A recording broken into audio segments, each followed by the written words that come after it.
اسلام آباد کے ایک مشہور علاقے بنی گالہ میں ایک پرانا گیسٹ ہاؤس تھا۔ یہ وہ جگہ تھی جہاں سرکاری ملازم اور باہر سے آنے والے لوگ رات گزارتے۔ دسمبر 2021 کی ایک سرد رات لاہور سے آیا ہوا ایک انجینئر فرحان وہاں ٹھہرا۔ اسے کمرہ نمبر 17 دیا گیا۔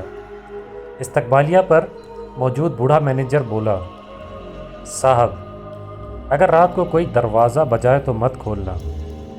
فرحان ہنسا، ڈراؤ مت، میں تنہا نہیں ہوں۔ مینیجر خاموش رہا۔ کمرے میں ہیٹر چل رہا تھا، باہر قہر چھائی ہوئی تھی۔ فرحان لیپ ٹاپ پر کام کر رہا تھا کہ دروازہ ہلکا سا بجا۔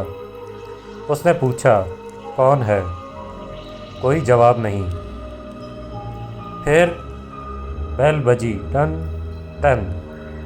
وہ اٹھا۔ دروازہ کھلا، باہر کوئی نہیں تھا، مگر زمین پر کسی بچے کے ننگے پاؤں کے نشان تھے جو سیدھا کمرے کے اندر جا رہے تھے۔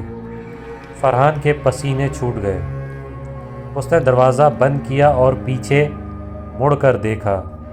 بستر کے نیچے سے کسی کے ہنسنے کی آواز آ رہی تھی، بچوں جیسی مگر بھاری۔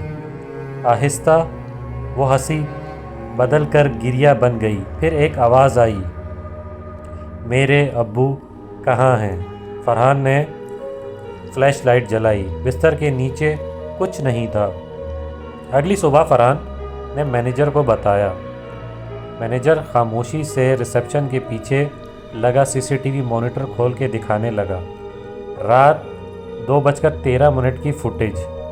فرحان دروازہ کھول رہا ہے۔ باہر واقعی کوئی نہیں تھا، لیکن کمرے کے فریم میں ایک لمحے میں دروازے کے دائیں جانب بچے کا چہرہ دکھائی دیتا ہے، پیلی آنکھیں، نیلا چہرہ۔ مینیجر نے کہا، صاحب پچھلے سال ایک خاندان اسی کمرے میں ٹھہرا تھا۔ ان کا بچہ غسل خانے میں ڈوب گیا تھا۔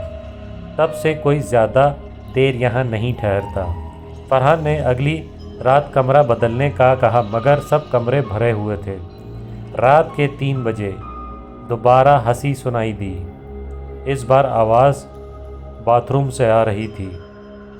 دروازہ ہلکا سا کھلا، اندر سے کسی کے قدموں کی چاپ اور ایک بچے کی سرگوشی، اب تم بھی میرے ساتھ رہو گے۔